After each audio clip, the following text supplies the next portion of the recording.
Hello, hello, hello, and thank you so much for stopping by. I'm Soraya Marshall Wright. Welcome to The World According to Soraya. For those of you who do not know, I'm an elder law and special needs planning attorney in South Carolina, and I help families plan for the unexpected and protect their valuables. All right, so we're continuing with our Elder Law Month series. Last week, we talked about elder abuse, and I shared with you that, unfortunately, oftentimes, the abusers are family members, children, people that the vulnerable person trusts. This week, we're going to talk about caregiver agreements. A caregiver agreement is essentially a contract, typically between a parent and a child or a family member, an elderly loved one. It essentially lays out the terms of their agreement, what type of care is to be provided by the caregiver, and what type of compensation will the elderly loved one or parent give. Now, I'm Haitian, and I know that if I were to look at mom or dad and tell them, hey, I'd like for you to sign a contract before I provide care for you, they'd look at me and say, eh? Yeah. If you're Haitian, or if you've ever been around Haitian folk, you know that essentially that means I was cursed out. Most people will look at this as a bit odd. You may think, I don't need a contract to care for my mom or dad.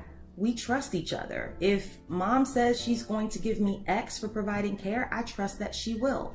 If my daughter says she's going to care for me 3 or 4 hours a week, I trust that she will.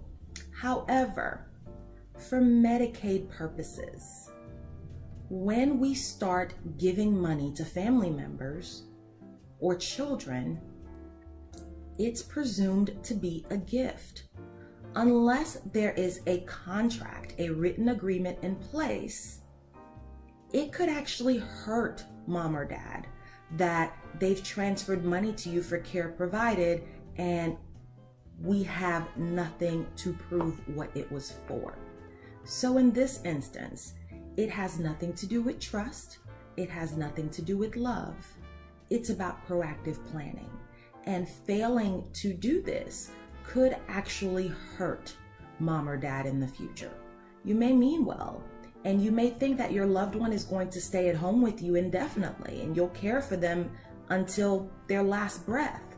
But sometimes the type of care they need cannot be provided by you at home, and they have to go into a nursing home.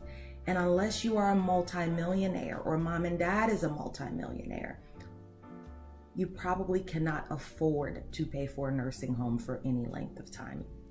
All right?